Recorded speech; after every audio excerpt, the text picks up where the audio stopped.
ำลังสีสัญญาณถึงสู่ท้องฟ้านะครับขอให้ลูกหลาน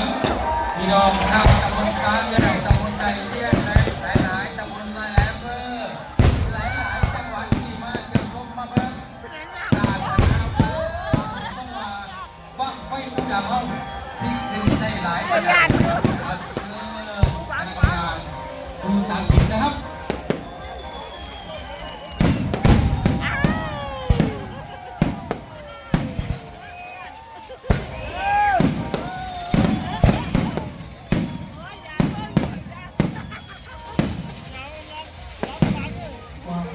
สวยงามนะครับสวยงามเสียงปรบมือให้ครับกองไฟนะครับขอบคุณครับกองไฟประดับครับจากสากลการช่างนะครับชุดนี้ได้10,000 บาทนะครับ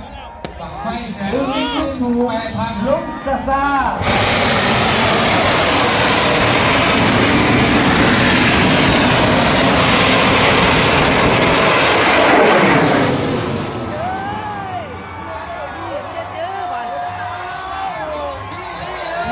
ของแท้ สุดยอดคนละตัวโดยค่ายเปิดฟ้านครแก่จงเปิดฟ้านครแก่ครับผมสุดยอดต่อไปมูดับนะครับ ยอดการเดินทางครับยอดการเดินทาง คืนนี้ได้บทเพลงบ้านนั้นเล่นอะไรวะ มาไปกัน